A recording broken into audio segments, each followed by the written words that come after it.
Welcome to the old-fashioned Masonic podcast where we talk all things Freemasonry while drinking an old-fashioned. I'm Brian. And I'm Russ. And what you heard in the background was Jeff Blue Ball on his damn phone while we're trying to film. So, that's a whole nother thing. So, you've seen him on an episode before. He's being disruptive. That's okay because we just call it like it is and we don't edit. So, we've talked before. Yes. We grew up in a small community. We did. And probably when we were younger, we didn't appreciate it as much as maybe we do now looking back. Fair? Fair. So the nice segue to that is, would you ever consider being potentate? Not right now. Fair. Me? Not ever. You know, just managing volunteers is a totally different thing. I believe in the cause, but there's a lot of people that want to do it. I think you'd be a good potentate. Well, I appreciate that you think that. There's been several asks down the line, but that's just not for me. I'm not manageable. So that being said, who is this handsome gentleman in between us? Today we have our brother, Terry Schrant. Welcome, Terry, to the podcast. Thank you. Have you seen any episode? No, I have not. Not a single one? No. That's like 2 in a row. That's 2 in a row. Not like videoed in a row. Videoed in a row, but not released. 2 in a row. That's okay. And let me just tell you, anybody that's never seen it, they're always nervous because they don't know what they're getting into and they're scared of Russ. They're not scared of me. So I get the first question as always. So Terry, who is Terry Schrant, the man? That's kind of a hard question to answer. You know, I was born in Great Bend, Kansas in 1954.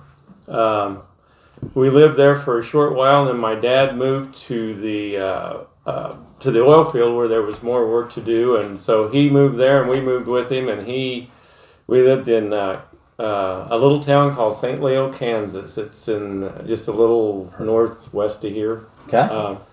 And we lived there for, for many, many years. And that's kind of where I learned most of my principles and stuff is through, living in a small community like that. There was just like a one-horse town. Eventually we moved to Harper, Kansas. And that's where I got my start at is I started with my auto parts stores in Harper, Kansas in 1978. We ended up, by the time we sold, we had 3 stores. We had one in Harper, one in Anthony, and one in Masonic Lodge. Right.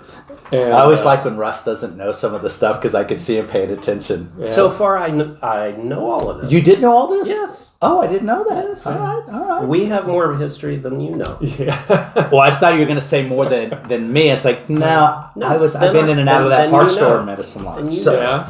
So parts store, when you sold, you had 3? I had 3.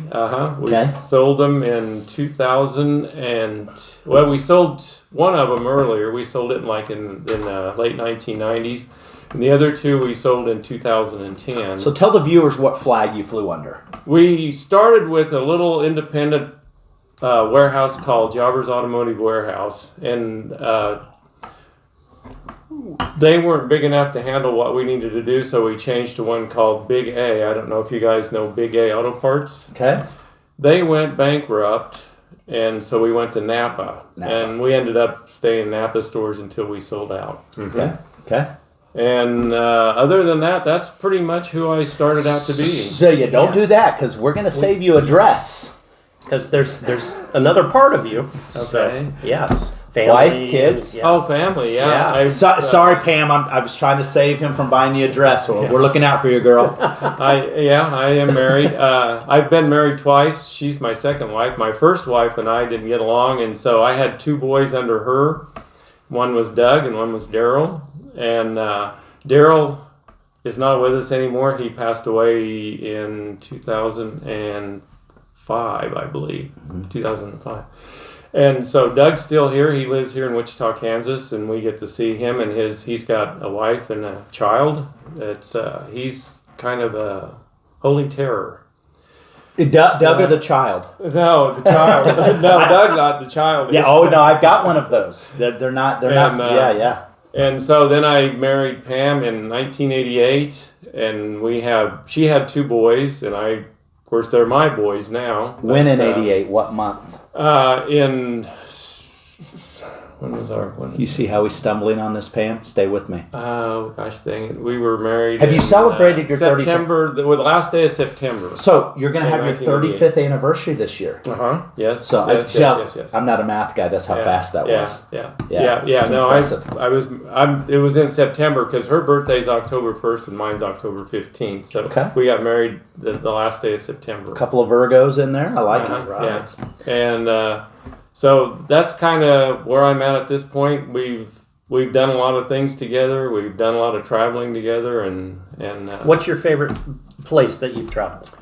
I think we had after we first got married, we had a trip to London, England, and we kind of used that as, it was a little bit after our wedding, but we used it as our honeymoon, and we had a really super good time there. It was just a blast to see. London's a fun town. Yeah. All the buildings. Yeah. And it's just crazy how interesting that town is. Pam, every time I've seen her, and I've seen her for years, she is always so put together. Pam, you just, whatever you have to do, whether you wake up that way or you're not, you always are put together. We appreciate it, and you're just a great person. Yeah, she's a great person. She really is. So now we know more I about made that the man. not so sleazy. Do what? I made that not so sleazy. Yeah.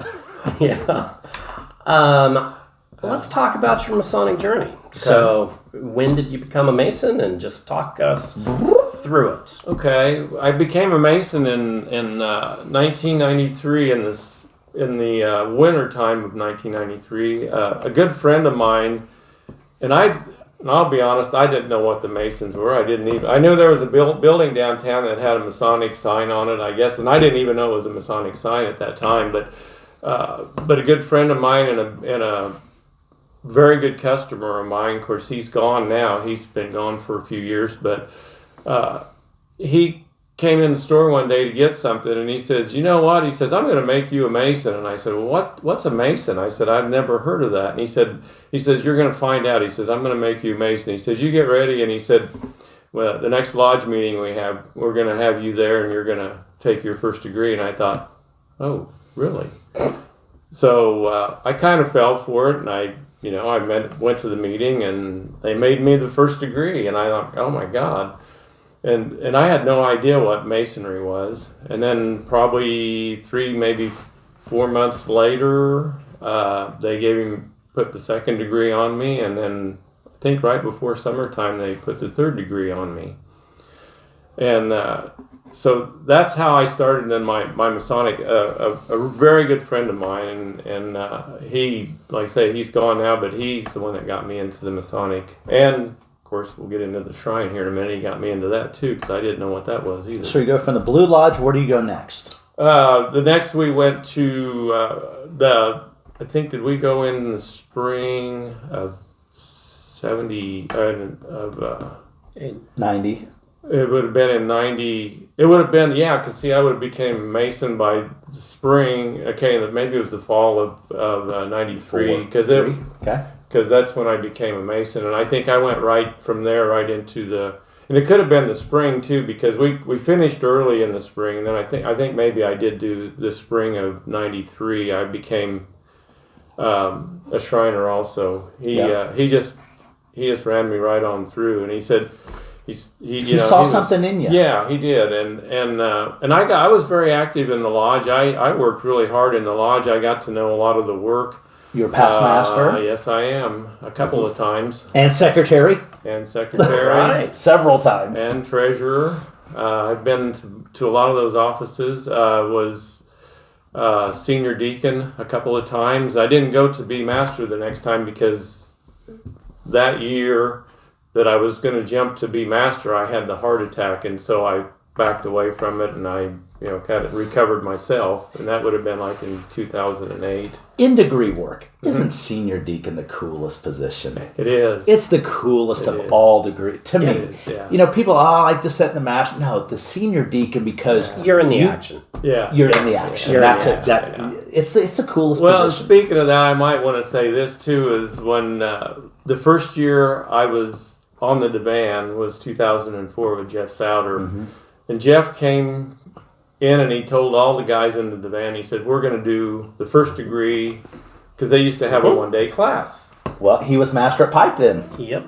Yeah, okay. And You're so in that photo that's up on the screen. So he came to the guys and he said, okay, here's what we're going to do. And he said, now who's going to do what position? And so nobody was raising their hands because he was a Grand Master. Past Grand Master in 97, yeah.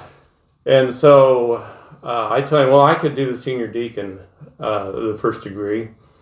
And he said, oh, okay. And he had like John Alk doing one of them, and I don't know. You had Michael J. Kelly. You had everybody in there. Van Etten. Van Etten did a lot of the what do they call it? Fred Smith was in the mix. Fred was in it. Yeah. But anyways, that was one of the most memorable times that I've been, because he wanted me to do the senior deacon. And so we did the first degree, the first one-day class. This guy came up.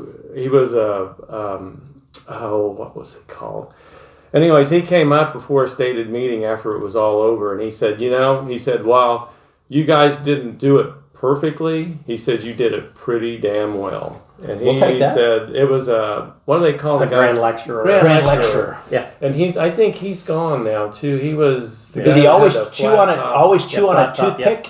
Yeah. Dave Snyder. Dave Snyder. Rest in peace, Dave Snyder, one of the best grand lecturers the state of Kansas have ever had. Yeah, and he told Jeff and he told the whole group at the stated meeting, he said, while it wasn't perfect, he said it was pretty damn good. So Dave Snyder was never a Shriner. So to give those kudos to a bunch of Shriners doing degree work is a lot. But Dave Snyder was a solid dude. Yeah. Solid dude. Jeff was pretty proud of that moment, so...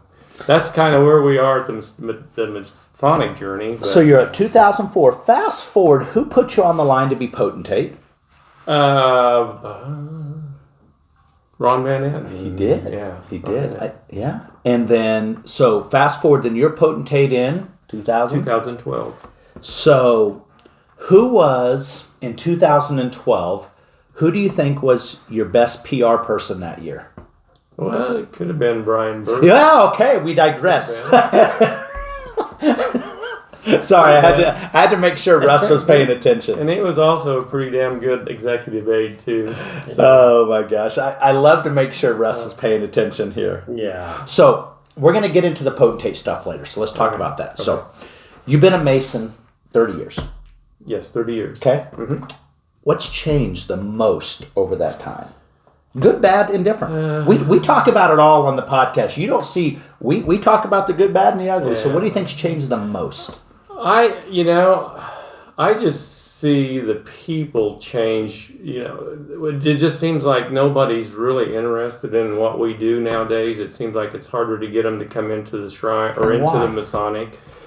I don't think they know exactly what we do a lot of times. I think, they don't understand that, what we're up against and what we're doing, and that we're really a good organization, and they don't understand that. And I think that's a lot of our problems today is we don't teach it well enough or something. Okay. Is the internet our friend or our enemy?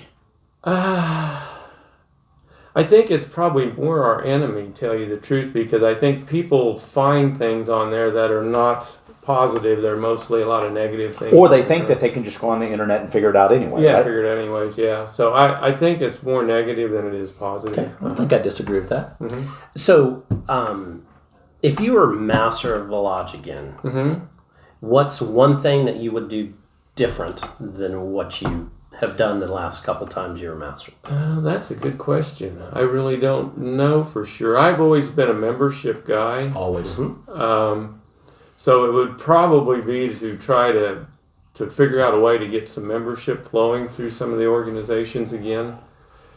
So I think that's probably what we have to do in the future to make our organization survive. Is people? We have to have people in there that are membership people that really, really want to see the good in people and try to get them into the Masonic journey of it. Masons are so it's interesting.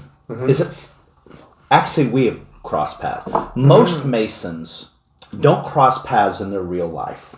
Right. So Russ and I talk about this a lot with folks. Russ is one of my favorite people in the world for lots of reasons. You know, my wife got sick. You know, there's just lots of things. But I would have never crossed paths with Russ. I mean, we just wouldn't have. We just run in different circles. Our businesses aren't. But Masonry, to me, that's the real secret. Because when you get in, we can be generations apart. And you don't have to always like. As Masons, we don't always like each other. But at the end of the day, we can say whatever we want to each other, but nobody else can. Right. Exactly. And I think the original bro code is kind of what I call Masonry, is you can worry about a lot of stuff, but inside Masonry, you know that if you passed away today, the Masons will look after Pam. Oh, sure. Right? I agree. There's just that thing that we do. And I think if we could articulate that in a way, I think we'd have to be beating people away with a stick. You just don't get it until you're in. Is it fair? That's right. I agree. Yes. Yeah. Completely. So what kind of, in the Shrine, what kind of units and clubs are you involved in? Do you do much now? Because I see you. Yeah, I'm not nearly as active as I used to be, but I'm president of the Midian Classics right now. I have been for last year and this year. And basically, that's been kind of it. Is just I've kind of backed away, and we're kind of just doing the car club thing right now, and then see what happens when I get done with that. So, what's the difference between the classics and the antique autos? Nothing. They're the same thing. Okay. Personalities. I don't know. Okay, fair. A long time ago, we split, and we had different personalities on. And I'm more down the middle. I understand both sides. Yeah, now you get it. We had guys that were in the antique autos that were had real headstrong personalities, and they wanted to break away. And for some reason, I went that way. I think probably because they were like a younger group of people. Yeah. Older guys stayed with the antique autos. Okay, fair. And now it doesn't matter because we're all older people. Yeah, sure. So this next question is a fun one because we can't ask it of everybody that sits in this chair. Even ourselves. Yes. Oh, you could. I could. So how has the family dynamics changed since your son became a Brother Mason? In my family, you mean? Or in general? Is it different when you get to call your son a brother? Well, it is. In a way, he's not he's not a Mason right now. He hasn't paid his dues for quite a long time. I did used to pay him for him, but I figured, if he wants to get out, that's up to him.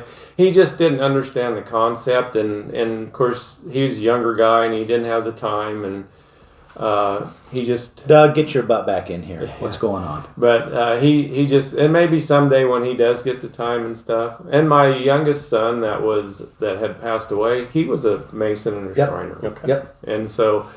I don't know how active he would have been. I probably would have had to pay his dues for the rest of his life because he was not good with money at all. So we talked about that off camera. Yeah. Your kids can be so different, right? Yeah. They're in the same house, but they're so different, right? Yeah. But all right. So, question: Go back. Put your master's hat on. Okay. Okay. Would you rather have a line full of all proficiency card holders? AB Master Unlimited card, or inspirational motivated leaders. Not a mixture of both. You got to pick one or the other. What line are you taking? I think I would do the motivated leaders. I really do. I think that's how you get people to do what you want them to do. You got to motivate them, and you got to make them understand where you're going and where you've been, where you're going. I think the motivated leaders would probably be the way I would go. So we agree, and we talked with before you on the podcast, Most Forceful Dale Morrow. We thought because he holds every damn card out there. We thought he was going a different direction, but he made to me the best argument of your inspirational leaders. They will just inspire you to do more anyway. And that's very true. So it kind of threw us off a little bit, because we know the questions in advance, we kind of wonder which way somebody's going to go. So, changing just here a little bit, if someone came to you and ever asked you to serve on the Grand Line, would you? I've been asked to do that. Well, not officially, but Jeff Souter one night said, "How would you like to go on the Grand Line?" I was still potentate then, and I said, "Well," I said, "Jeff," I said, "right now," I said, "let me get through what I'm doing first, and then we'll decide." But I don't know. I think it's a position that I don't know if I could. That takes a lot of work. It takes a lot of traveling. It takes a lot of things that probably I wouldn't have the time to do, for one thing. What about a district deputy?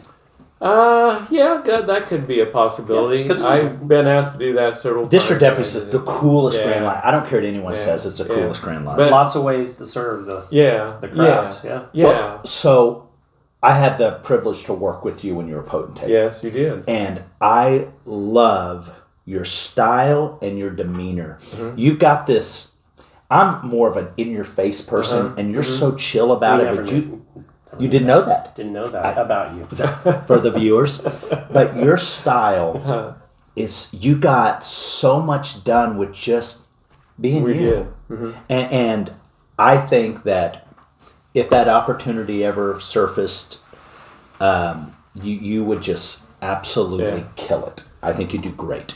So, let me ask you this. So Russ gets to throw some cool stuff at you. Okay. So since you have been a Shriner, can't say yourself, what potentate do you think moved the needle the most? Jeff Souter. Fair. Yeah, he's such a dynamic dude, isn't he? Yeah, he is. Yeah.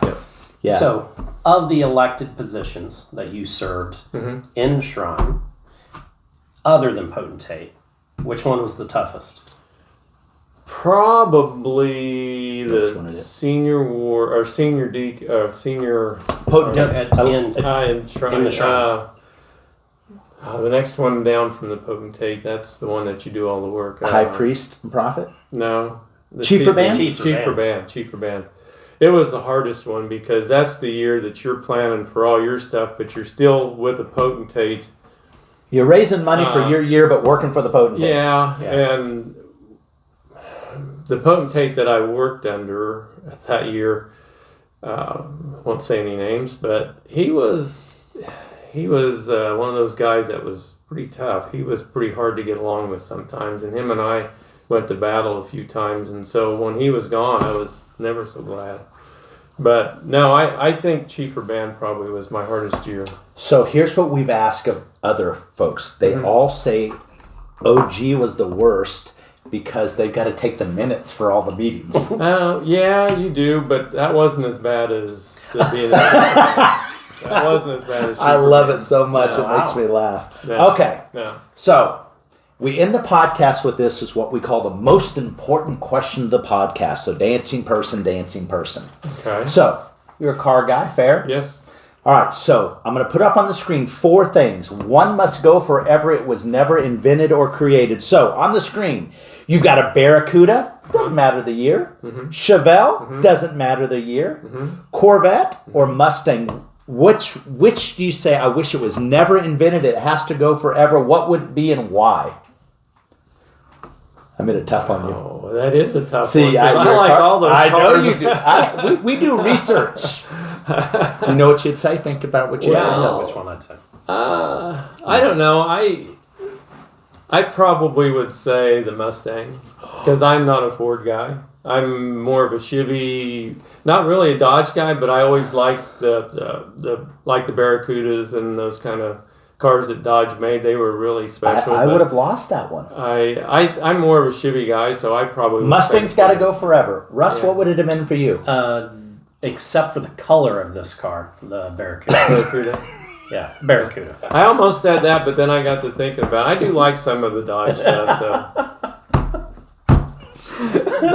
I would have got rid of the Barracuda no matter what color. Yeah. I'm with you. I know what you're saying. You're a dirty dog. So that's what we have for the podcast.